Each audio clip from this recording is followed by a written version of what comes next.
Everyone. On behalf of the Spina Bifida Association staff, welcome to the Spina Bifida Association's Community Information Session, Coping with Shifts in Medical Needs and Healthcare Coverage, What Adults with Spina Bifida Want You to Know. My name is Judy Thibodeau, a member of SBA staff, and I and my colleague Juanita Panliner will be with you for tonight's presentation. This session will be presented by Julie Yendra and a panel of experts who will be introduced by Julie later. Julie retired after a 32-year career in education. Most recently, she was Director of Student Access Services at Hofstra University. Her career in education includes 24 years in higher education and 8 years as a classroom teacher at the middle and high school levels. She earned a bachelor's degree in English from Guilford College and a master's degree in special education from the University of North Carolina. Julie is active in the disability rights community and has presented lectures and workshops around the country on a variety of topics related to disability, higher education, and transition. She devotes time to nonprofit service for disability and health-related organizations, serving on the board of directors of the Spina Bifida Association, and is currently serving a 6-year term on their professional advisory committee. So, welcome, Julie. Thank you very much, Judy. Welcome, everyone. Thanks so much for coming and being part of this webinar that we're doing this evening. The first thing that I want to do is introduce you briefly to my panel.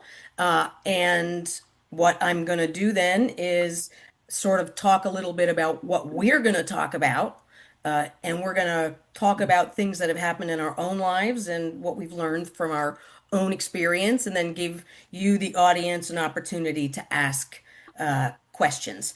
So, my first panelist is Libby Powers. Libby, say hi. Hello. Tell us where you are and what you're up to. I am in Pittsburgh, Pennsylvania, and I work full-time as a disability advocate and activist, and do a lot of consulting through different nonprofit organizations in the area, Fantastic. and discuss a lot about diversity, equity, inclusion, and accessibility. Awesome. Fantastic. Okay. And the next panelist is Gabby Bonanno Sanchez. Gabby is in the state of Florida, right, Gabby? Oh, you're on mute. There we go. Yes, there was sorry So, about that. Yes, I am in Orlando, Florida, by way of excellent. Puerto Rico. So tell us who you are. What are you Well, up to? I'm Gabby. I'm 34. I work full time in retail loss prevention. I served on the board of directors for SBA back around 2010 to 2012. And I do mostly volunteer work in the surrounding community. Excellent. Wonderful. Thank you so much for being part of this today. And Susan Shear is here. And where are you, Susan? And what are you up to? I am in New York City, where it is very, very cold. And I am currently working for an organization that provides services and advocacy for people with vision impairments and other disabilities. And I also, under that job, do inclusion training with hospitals, teaching hospital staff, everybody from the security guard to the CEO, how to improve their interactions with patients with disabilities so we can get better health outcomes. Awesome. Fantastic. I can't wait to hear more about what you have to say. And lastly, we have Matt Davis. And tell us, Matt, where you are and what you're up to. Hello, everybody. My name is Matt Davis, and I currently reside in Nashville, Tennessee. Uh, I worked in disability services as the associate director at the Western Kentucky University for nearly 25 years. Now I just have a couple of part-time jobs at music venues around Nashville, and I also volunteer at our local hospice of Southern Kentucky in Bowling Green. So that's kind of my retirement gig that I've been doing for the past year and a half. Awesome, awesome, awesome. And I'll hear more about your experience in that transition in just a few minutes. So, my name is Julie, and I am retired and uh, living my dream because since my mother and father purchased a home in Cape Cod, Massachusetts in the 70s, I have been thinking maybe someday I'll be able to live there. And lo and behold, that is where I am. So I am happy as a clam, and there's lots of clams around here, so too. So what we're going to talk about today is change, right? Change in lots of different ways. Change is scary. Change is also inevitable, right? Things in your life are going to change. Your living situation is going to change. Your medical situation and your mobility level is going to change. Your employment situation is going to change. Your income situation is going to change. And your healthcare that you receive and have access to is going to change. So, what we're going to try to do here is tell you a little bit about a significant transition that we went through that impacted some of those things, how we handled it, how we maybe did some things right and some things not so right, and give you a couple of hints and strategies that you can follow to be best prepared for changes that will inevitably happen in your life.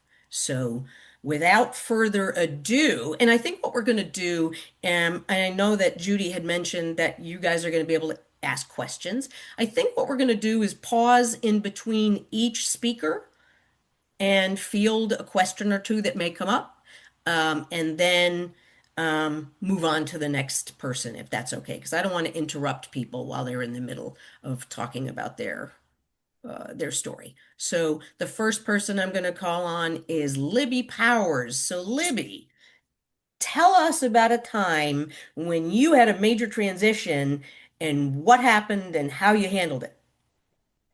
Great question, Julie. So, my story has to do with a change in health insurance and benefits because within the last year, I have had to make a career change due to a secondary chronic illness that I developed on top of spina bifida that just makes working a regular 9 to 5 job impossible. So I, about a year prior to that, um, was struggling with symptoms of my chronic illness and was trying to balance working a 9 to 5 kind of role in durable medical equipment as a product coordinator. And it became increasingly obvious that I would need to make a change to either going to work part-time or going back on Social Security disability. Um, and so instead of working part-time, I chose to resume my benefits through Social Security disability. The unique part of my story is that I had already previously been on benefits through Social Security disability and Social Security supplementary income when I turned 19 because my father died and because I was still a dependent, I was without health insurance suddenly and needed to pivot to my own healthcare plan because my mother had was just about to turn 65. So I was then no longer eligible under a parent's insurance plan. So I have dealt with Social Security, disability income, and Social Security supplementary income twice. And the first time it was a little easier because I had parental support, more parental support than I do now, because of my being a full-time adult. Um, so when I started to think about shifting from working full time to going back on benefits, it took a lot of conversation about what this would look like and how I would go about this. And it all started really, I started having conversations like with my provider through the adult spina bifida clinic in Pittsburgh at UPMC, Mercy Hospital, and had a long conversation with Dr. DiCiano about what that would look like as in terms of how that process might go. And also talking to the social worker on staff about the different paperwork and documents that I would need to gather and submit to Social Security so that they would review my application for Social Security disability income. So you would probably say to someone, get some help, right? Yes. Talk to other people. Talk to people who can provide you with assistance through this process. I Yes. think that's So excellent advice. I would talk to as many people as you can about the different scenarios that you might uh, come about while engaging in this process. Because I will say it's not simple. And that is, I think, across the board for most adults with uh, spina bifida and just adults with disabilities in general. The process is not easy because of the government structure and how they move at a snail's pace Perfect. sometimes. Wonderful. So, thing number one from Libby is talk to people, plan as carefully as you can, and get help with the bureaucracy because it is a bureaucracy. All the Yes. paperwork and what you have to, the hoops you have to jump through. Get help from now. If you, and what I can add to your what you've said, Libby, is because you got some help through a spina bifida clinic, right? And as did I. But if those of you out there don't have access to an adult spina bifida clinic, one thing you can check in is if you have a primary care physician who's got a primary care practice. Frequently, those primary care practices have benefits experts or social worker on staff that you can request some time with to get some help with whatever it is that you are needing to get help with in terms of applying for benefits. Well, and I would also add to that, Julie, that the Spina Bifida Association is a great resource. And talking to Juanita Paliner about uh, different resources out there that are available in your particular state. Awesome. That's great. Good advice. So, with that, does any are there any questions that are emerging directly for Libby? If if not, we can wait till the end. But if there is a question that would that Libby can answer now before we move on, that would be super.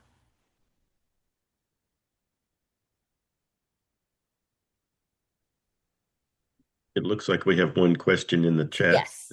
Got it. So I am just reading that question right now. So, what I would suggest is Oh, to this tell everybody individual. what his question is, because everybody who's listening can't see Okay. his question necessarily. So, the question is what if I don't have the information and documents um, from the United States and from a different country, and this person specifically in Mexico? Hmm. So, in general, my advice would be to talk to your primary care physician first as a starting point. And then if uh you can get access to their social worker if they have one, that would be great. If not, then reach out to the Spina Bifida Association Resource Center to find out uh resources that are specifically available in Mexico. Awesome. So social workers are great folks, and right? So just remember that. Tip number one. So our next panelist is Gabby. Gabby, I know that a few years ago you had a major medical issue that you probably were faced with dealing with some changes in, I don't know, how to, tell us what happened to you and did it impact your employment status or your insurance? What happened and what did you do about it? So, as of a little bit over 2 years ago, I became an above the knee amputee due to a previous injury from like 12 years ago. Um, it impacted me in a lot of ways. I didn't think it would, but it did. And it was something where I had been dealing with this leg issue for over a decade, and I abruptly, yet not abruptly, decided to amputate the leg. Um, but yeah, it affected me in a lot of ways. In terms of work, my job it's been great. My job's been great. However, my position was not guaranteed after a certain amount of time, and that turned into I still had a job, but they would pull me to another department. As I said earlier, I work retail, and it even though I still had a job, it might not be somewhere that I could be accommodated to work. Ah, so that's challenging. So, how did you deal with worrying about the fact that your employment situation might change? It was a lot. For a while, I had to go in and look at other options as a plan B in case I couldn't keep my job because even though I was supposed to only be out for 6 weeks with my amputation, it ended up being that I had complications. So I ended up being out of work for 5 months. Yeah. So, and with the amputation came difficulties in learning how to live because I spent 32 years living with spina bifida. I knew pretty much everything in and out. Um, but the amputee aspect of it added, even differences in learning how to transfer again. Sitting in my chair correctly, just adjusting to not having the weight on that side of my body was all a big adjustment. I hear you, and that I think is what going to be one of my primary messages that I want to leave people with tonight is that your situation will change. Yes. And the best thing you can do is to mentally, emotionally, and physically know that there will be a change and be able to ride that wave, right? Be able to learn a new way of doing things, be able to learn, a totally different way of moving from place to place, or a totally different way of looking at your job.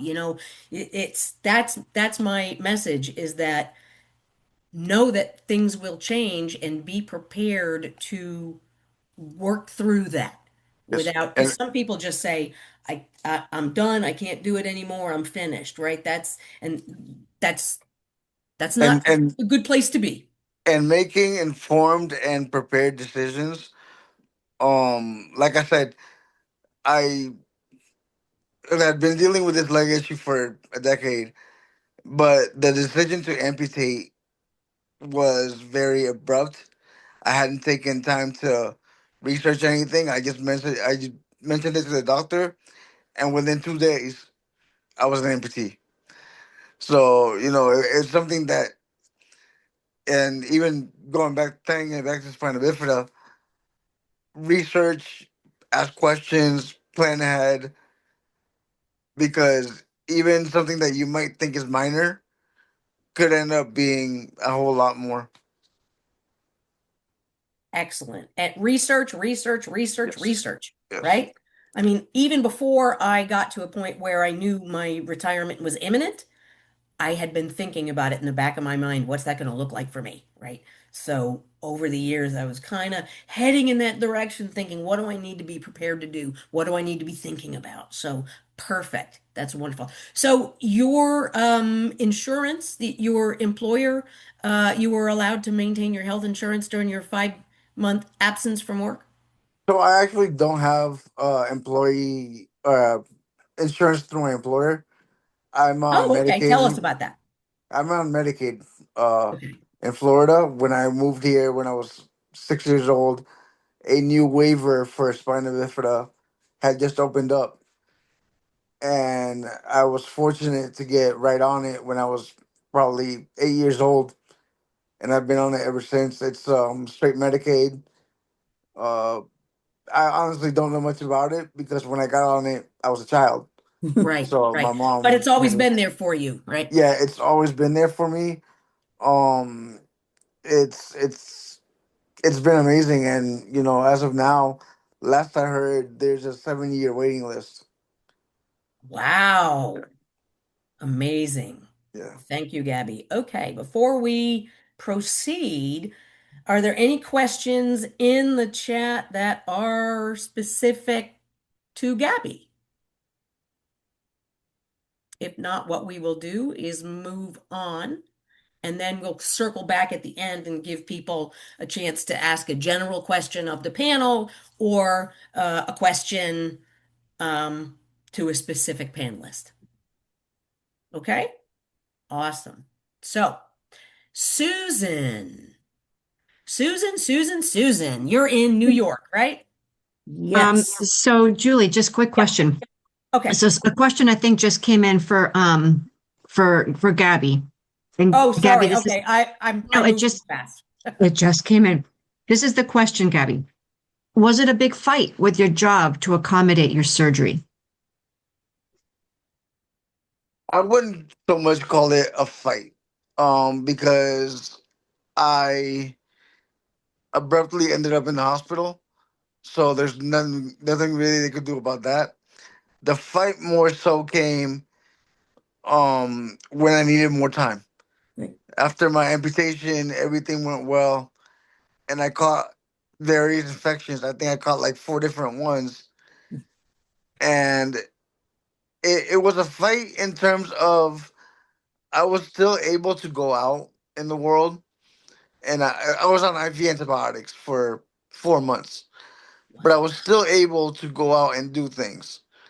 So although I couldn't do a lot because I have a pick line attached, I would go to my store real quick, grab a few things, grab some snacks to eat while I'm bored at home. And it came to the point where it was like, oh, well, how sick are you really? So it wasn't a hassle for them in the sense of, sorry, let me backtrack. Can you repeat the question? I lost my train of thought. The question was if it was a big fight with your job to accommodate your surgery. Okay. So it wasn't a fight to accommodate the surgery. It was a fight to allow me more time than the 6 weeks that we pre-planned for. Right, right. But you managed to make that happen, so that's great. Yeah, I'm fortunate that I have really good bosses, and they held my position, and I was able to continue. Awesome. Awesome. Okay, sorry about that, Susan. I was jumping ahead too fast. So, Susan, can you tell us about a time in your life when your medical needs were changing, or your living situation, or your employment, or your health coverage was changing, and what thought process you went through and how you handled that change, and any advice that you give to folks who might be thinking about what am I going to do when that happens to me? Great. I'd be happy to do that. As I was listening to Libby and Gabby, I was just thinking, wow, both of those things have happened to me, or combinations of them. So we definitely are on a pattern. So I have a 30-year-old daughter. And when I was pregnant, it was pretty unusual at that point, 30 years ago, for folks with spina bifida to be having a baby. So, needless to say, I did a lot of talking to people and a lot of planning about how is I going to carry her, and what kind of crib could I use, because they all opened with your foot and I wasn't going to be able to do that, and on and on and on. And there was no paid maternity leave, and I was working for an elected official in New York City.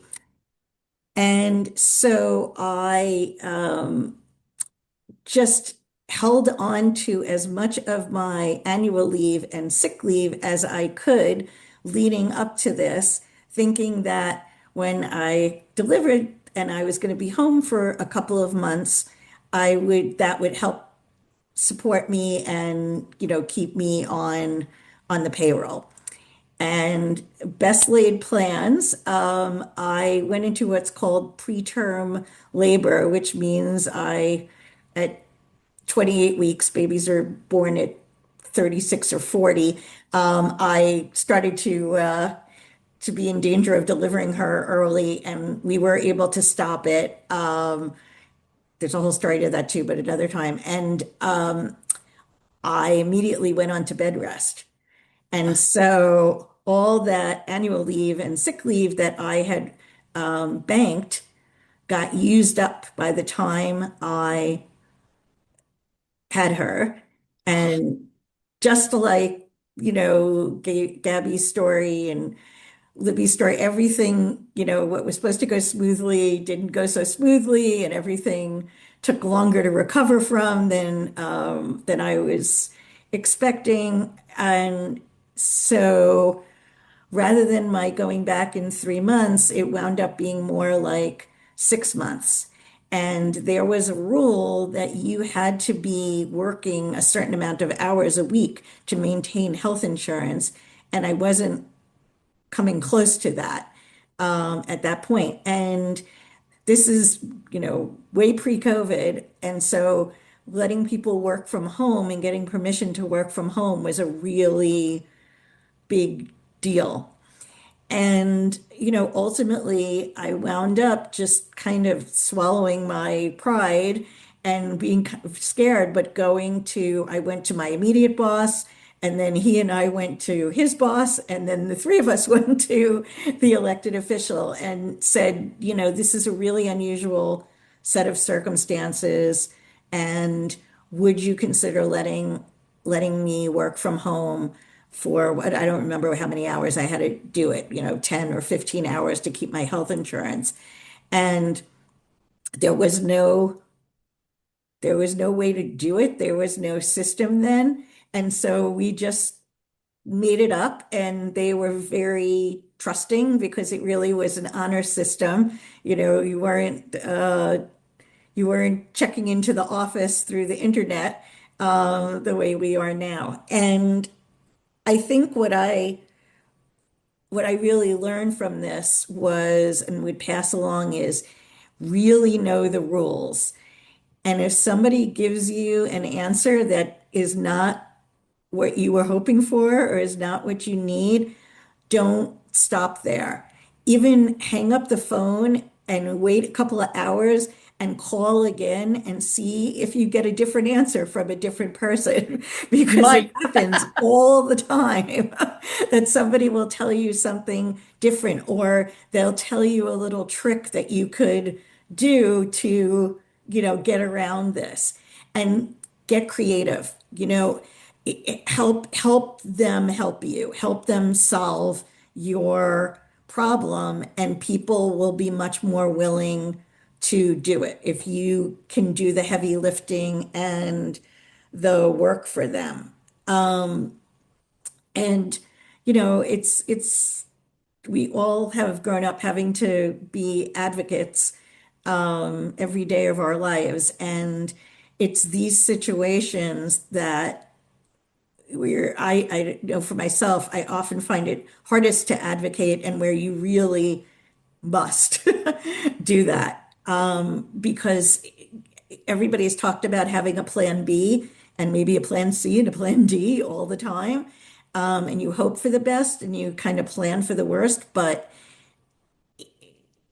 you can plan, but you just don't know when that is going to things are going to happen and what Right, else is going to be going on at that moment. And you need help from people who have right, been through it or can guide you or are just going to be a friend to you in this process and supportive and help you advocate when you are getting tired. And in this case, my employer was the one who was advocating for me with city government. right. And so I'm getting a couple of things from what you are talking about, and one of those is um, assemble your team, right? You need people behind you. Most of us have, out of necessity, become good self advocates over the course of our Right, lifetime, but sometimes you need more people on your team to right. go to the powers that be with you and say, we think this is a good idea, right? And the other thing that I'm getting is plan, plan, plan, plan. But when things don't go according to plan, pivot and regroup, Right. right? Don't give Right. up. Don't just throw in the towel. Pivot and regroup. Awesome. Fantastic. Other than that, any other tidbits or advice that you would give someone who's maybe 40 or 50 and thinking, I may not be able to work until I'm retirement age? What should I be doing now to be prepared for that? Um, I am coming up on retiring at the end of this year after, I don't know, I think like Julie, I lost track, but it's like 32 years too, or 34. But um, there were, points along the way where I also wasn't sure that I was going to be able to work to the end because I've worked full time since I was 21. And I think it's a similar thing about pivot. If you are harming your body by continuing to work, then, the answer is clear that you have to do what you have to do and you don't want to make anything worse. But if there is wiggle room, then, I think part of the planning process may involve thinking about shifting the kind of work you do so that you can get some more flexibility. So in the job that I'm doing now, I am doing consulting work for these hospitals. And so within limits, I have a lot of more control over when I'm doing what I'm doing. I can arrange the date with them that I'm going to come in and plan around that and know that I need to not have doctor's appointments that day or be extra, restful in the couple of days leading up to it.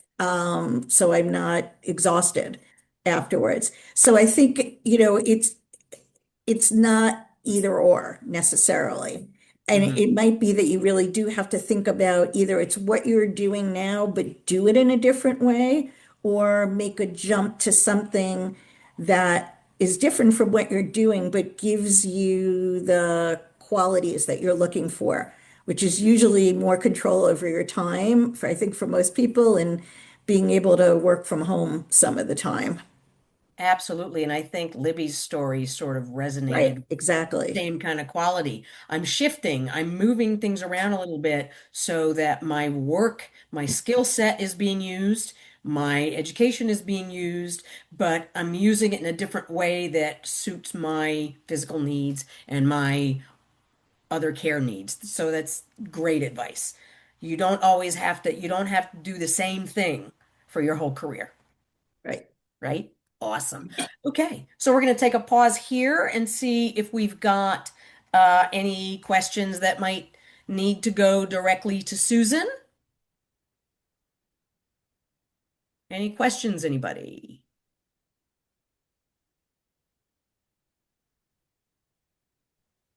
I don't see any questions yet. Awesome. All right, so we'll leave time for some questions at the very end, and I'll pick on people on the panel to answer them as they come. So our next speaker is going to be Matt Davis. So Matt, tell us sort of what you were doing for a living and what process you went through when you made a change and retired from that position, and provide any advice that you might have for folks who are thinking about having a major life transition like you've had.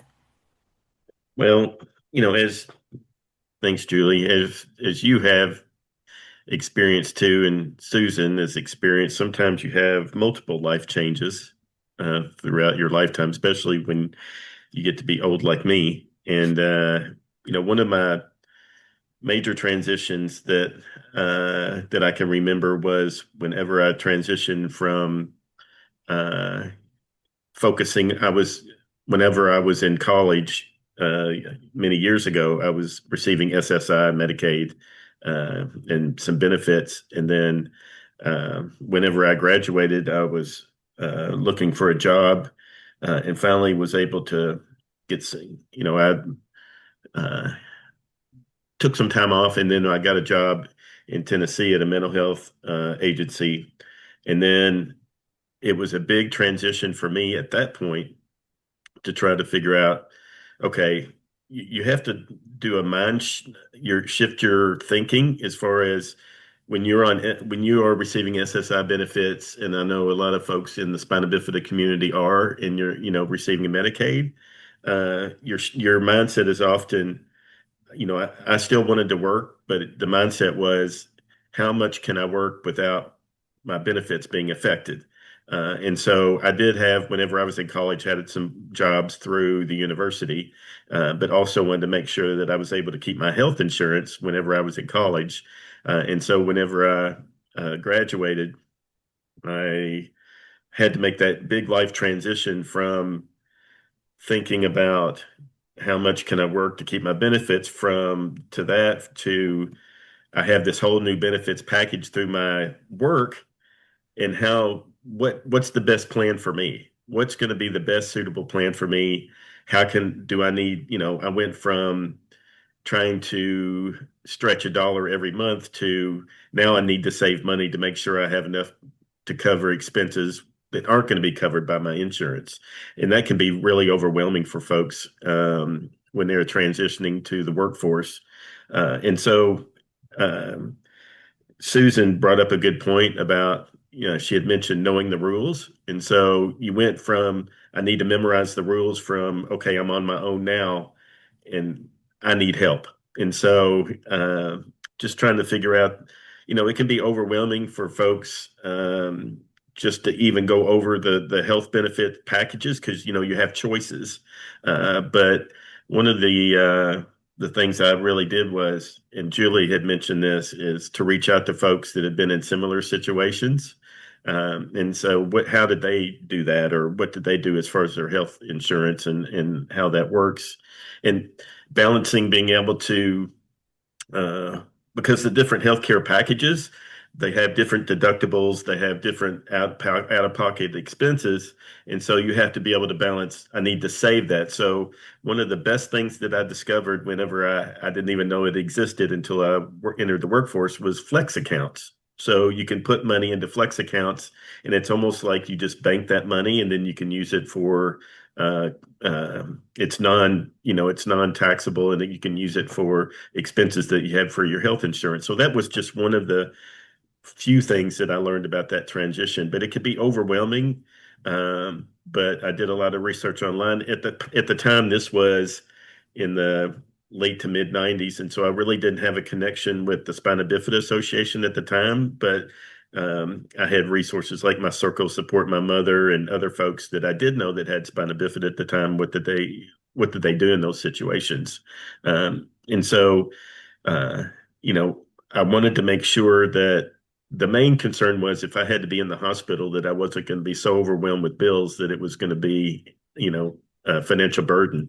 And I know a lot of folks in the spina bifida community, such as me, you almost have to plan that something like that is eventually going to happen. It could be minor, it could be major, but just need to plan ahead for it.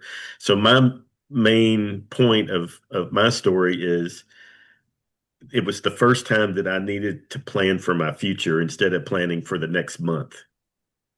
And so that's where I reached out to the resources available. I was lucky whenever I came to WKU, I had a financial advisor that was a friend that worked there that ended up working for a financial advising company. And I would have meetings with her, and I said, okay, what do I need to do so I can retire at this age? And I just need you to tell me what to do, because math is a little bit of a challenge for me. So, uh, and so that was really helpful that at least that one person and other people that gave me guidance to kind of steer me in the right direction. Obviously, there were some mistakes made over that, but you kind of learn from that. Um, and, trying to go from having a certain amount of money to live on per month and then having a different income, but then figuring out those medical expenses that are going to be figured into that because as we all know that if you're living with spina bifida your medical expenses oftentimes can be you know a third to three times as much as someone who doesn't have the type of condition. So that was my main objective is to to shift my thinking into I need to plan for the future, planning for retirement, say putting money back, but also being able to balance the monthly expenses. And it was a big change for me. Yeah, absolutely. Absolutely. So much of what I can't help notice, Matt, that you're wearing a WKU shirt, even though you've retired, you're a loyal supporter. And did you, I know that when you did leave WKU, and started your new life as a uh Retiree, retiree, sort of, kinda, who's still right? working, by the way. Um, when you had to change your state of residence, did that get complicated in terms of benefits or anything for you? It's interesting that you say that because after I graduated from college, I had to change my residence then because I got a job in Tennessee.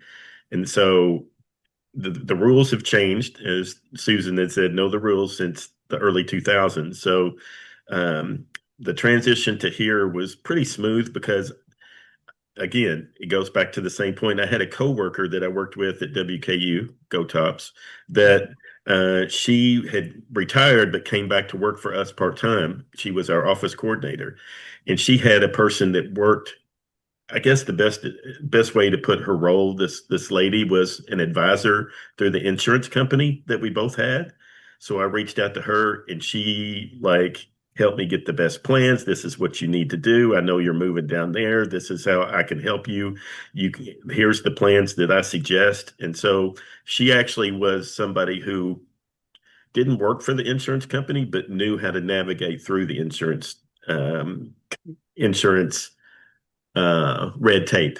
And so that was really something that was beneficial to me and how because there's so many nuances. I live down here, but I still have a house in Kentucky and how that works and, taxes and all that sort of thing. So I really was fortunate that I had a team, I had a circle that I don't know anything about health insurance as far as transitioning to a different state, but I found somebody who did. And that was really helpful. Perfect, perfect, wonderful. I just saw a question asking if any of us are familiar with or have experience with ABLE accounts. And Libby, I think you have some knowledge about ABLE accounts. What can you tell us? So, able accounts are interesting. They are what, for people who don't know what able accounts are, is they are, it's a program for individuals uh like ourselves who have uh benefits through the government. Um, and they able accounts allow an individual from the as long as their disability occurred before the age of 45. It used to be a different age, but they just adjusted it at the beginning of 2026 to 45. As long as your disability occurred before the age of 45, you are able to put away um, money into an ABLE account up to, I believe it's 10,000 before Social Security can touch it. Got it. Got it. And there are obviously rules and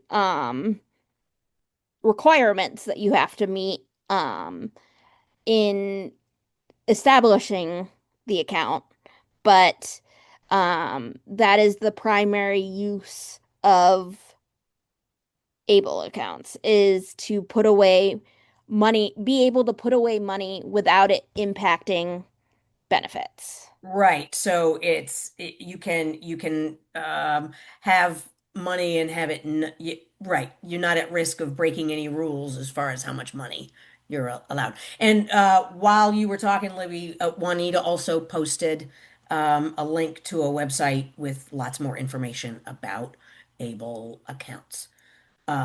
Okay. And So, I just wanted to mention one thing that I was sure. fortunate because the reason why I retired early is because the university offered a 1 year buyout. So, and that was included a stipend for insurance. Ah. And also, for those folks too, it can be because I'm in that age where I'm old enough to retire, but not old enough for Medicare yet. So that can be stressful for some folks too in trying to navigate that. Absolutely. In fact, I think that's a big question for a lot of people in our community.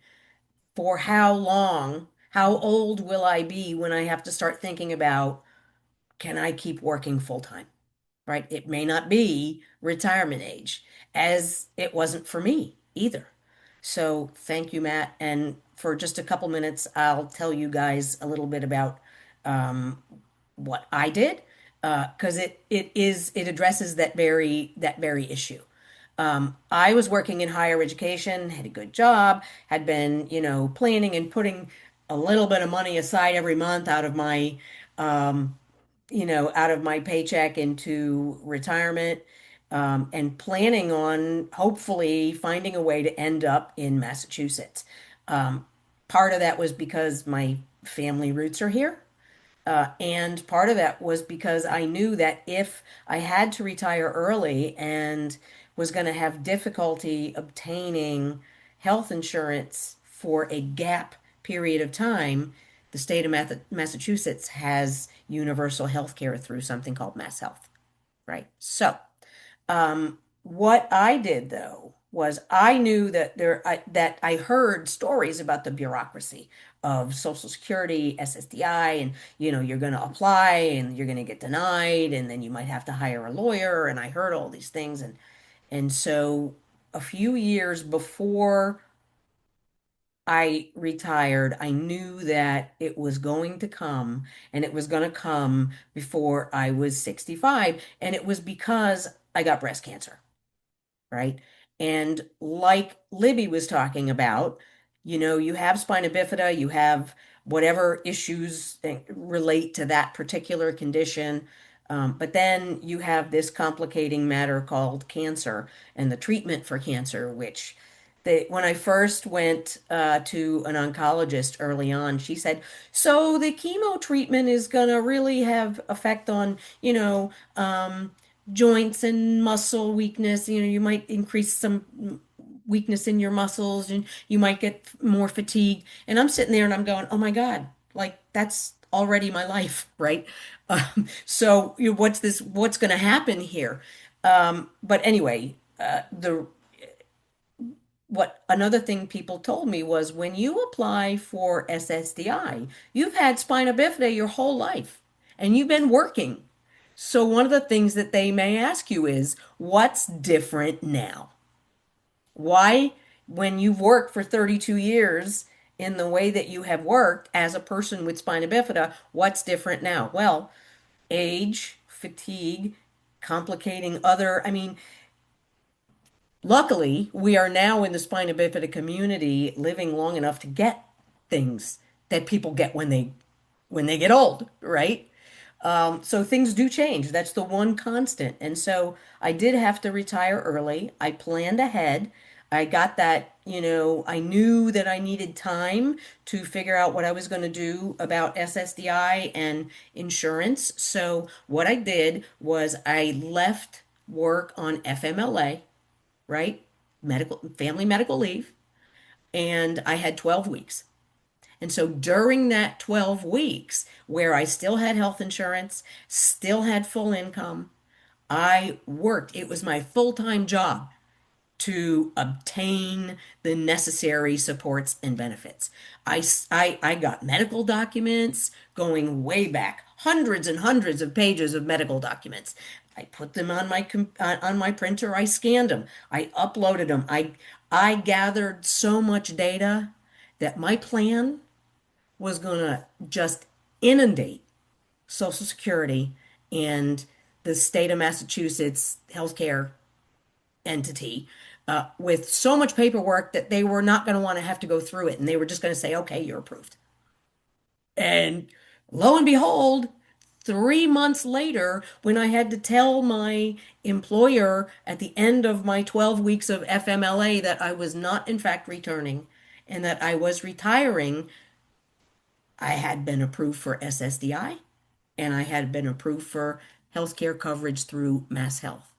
But it was 3 months of that was my full-time job. I sat at this computer and scanned documents and talked to people and called people and met with people and got advice and filled out forms. And I just was relentless, right? I was relentless. You can't say, I can't do it. It's too much. If it's too much for you to focus on filling out the paperwork, get your team together, get people to help you. I mean, that's what I did. I didn't know, I too, like Libby mentioned, I consulted and became excuse me, I became a patient for a few years at the Spina Bifida Clinic, the adult Spina Bifida Clinic in Pittsburgh.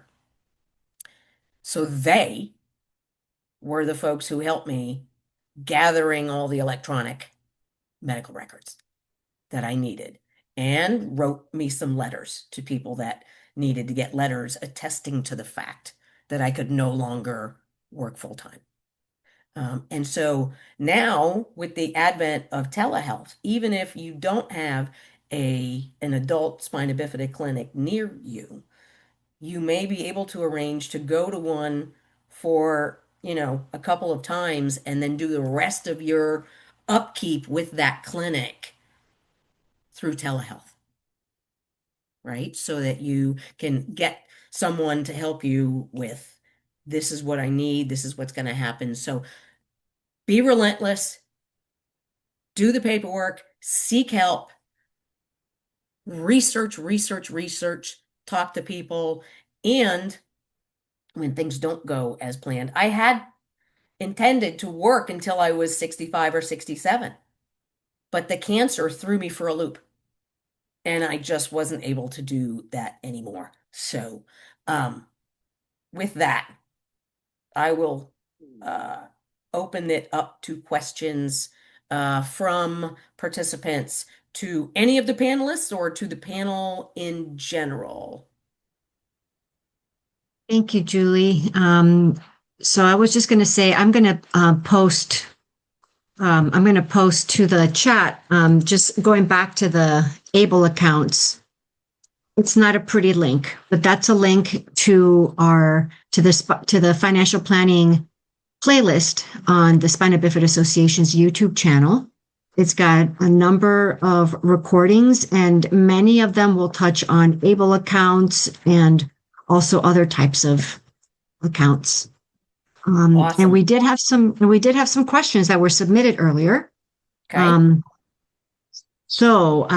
Thank you to those who submitted questions when you registered. One of the questions is, why does it feel like when I'm dealing with a neurologist, it feels like we're purposefully put in the same box as individuals with spinal cord injury?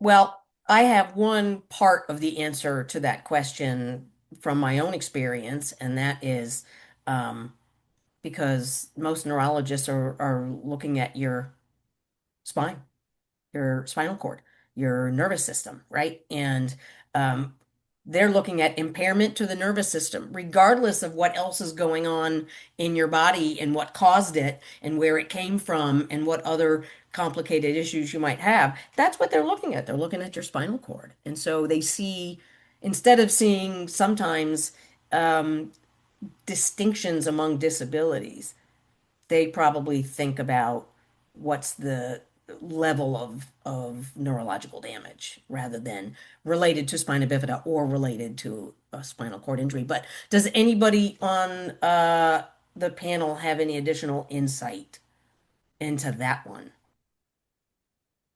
You can just unmute yourself and speak up if you do. I I think it's because even though spinal cord injuries and spina bifida are somewhat so different, the spinal cord in everybody is the same, so to speak. Yep. So you might doctor may not have knowledge of spina bifida per se, but because they have knowledge of the spinal cord and how it should work on everybody, and because a lot of the times spina bifida and spinal cord injuries are almost the same thing, I think that's why we all get boxed into one uh population. Absolutely, absolutely. But I would certainly give advice to anyone to the extent that you can shop for doctors. Shop for doctors who have some experience and knowledge uh, about patients with spina bifida. Sometimes you might get, there might be slim pickings, so to speak. But shop for doctors. When I got cancer, right, it was really, really hard to find a doctor that knew something about spina bifida. In fact, I didn't. But I found one who said, I don't know anything about spina bifida, but I am willing to learn. And I know that it's, with neurologists, a lot of times telehealth isn't going to be practical in some ways. But back to Julie's point that if you have trouble finding a neurologist, going back to the SBA and back to the adult clinics to reach out to them, and maybe they can point you to somebody that's in your area that is familiar with spina bifida. I think that would be helpful. Absolutely. Absolutely. Thank you. All right, Juanita, are there any other questions we can address? Yes, and I just saw the time. So yeah, we do have a couple more questions. Just going to say, if anybody needs to log off, we hope you don't, but if you do, this is being recorded. But there's a question that was when in between, you might have covered it a little bit. when between jobs or in between jobs with insurance benefits, how and where can you apply for coverage, insurance coverage? Who wants So, to take that one? Libby, you want to start? yeah. Okay. So the advice I have is that it will vary by state. Yeah. Um, in generally speaking, that going from employer-based health insurance to another plan when you become unemployed for whatever the reason, um, every state has their own type of marketplace. Right. And that is where individuals can find alternative uh, health insurance plans. I will say that for me in Pittsburgh, Pennsylvania, um, through that process when I was looking at alternative health insurance for myself before I got Medicaid, um, it will often prompt you if you fill in the bulk of the information and tell them or check the box that you have a disability, it will often direct you to apply for your state's Medicaid program.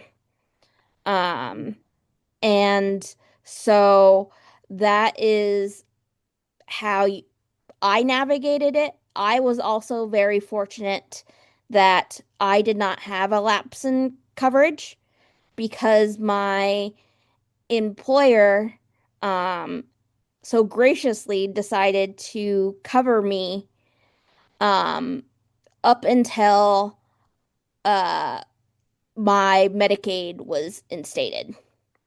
Awesome. So I got lucky in that even though I was no longer quote unquote working for them, my boss agreed to cover me under their insurance plan while I waited for my disability to kick in. Gotcha. Gotcha. Susan, do you have any other thoughts on that issue about applying for or looking for healthcare when you're in between jobs?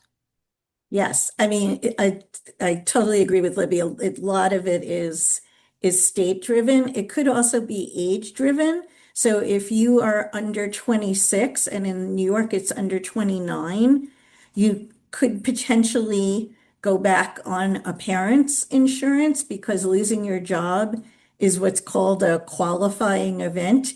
And so you don't have to wait till that open enrollment period. You can go on anytime. And there are a couple of other qualifying events, but losing your job is one of them. So it could be that you could go back on your parents. It could be that you could go to the marketplace that's, people refer to as Obamacare. Um, you could apply to Medicaid. And then the one other option, but it's maybe unaffordable for almost everybody, is there's something called COBRA, COBRA. And when you leave a job, you are entitled to keep your health insurance from that job for 18 months, but you have to pay the full um, Premium. premium for it. So in most places, your employer was paying a good chunk of it and you were paying some, and now you would have to pay all of it. And, that could be just not even in the ball game, but it is worth exploring to see if there's something you could do. And like Libby did, or worked out for Libby, is when you're leaving, you can sometimes negotiate, with your employer. Like you've heard of severance packages, as part of my leaving, you'll cover my insurance for 6 months, or you'll give me the money and I'll pay for my insurance, through the Cobra, but you'll give me the money. So, just other possibilities to consider. Awesome. Wow. I do receive a stipend through the state that pays half of my insurance per month, so that's really helpful. See, there you go. That's awesome. Okay. So there's lots of stuff out there. You got to go look for it, right? You got to go, you got to call, you got to research, you got to talk to people, but don't expect that things are just going to automatically happen for you. Well, and as people have mentioned, reach out to the Spina Bifida Association, to Juanita and the National Resource Center. We often don't know the answers, but we know where these people live, and we can ask them what the answers are if you still need to have questions about that. I know where you live, Judy, that's for sure. That's right. Well, thank you, Julie and Libby and Susan and Matt and Gabby. We've looked forward to this presentation. It was recommended by the planners for the education series and who are our chapter leaders. And it's you've lived up to, as you always do, to our expectations. And I hope that the audience has benefited from your wisdom. People will receive this recording. It will be posted on our YouTube channel, and we will refer to it often. So thank you all, and have a nice rest of your evening. Thank you, everybody. Thanks. Bye. Bye. Have a good night. Thank you.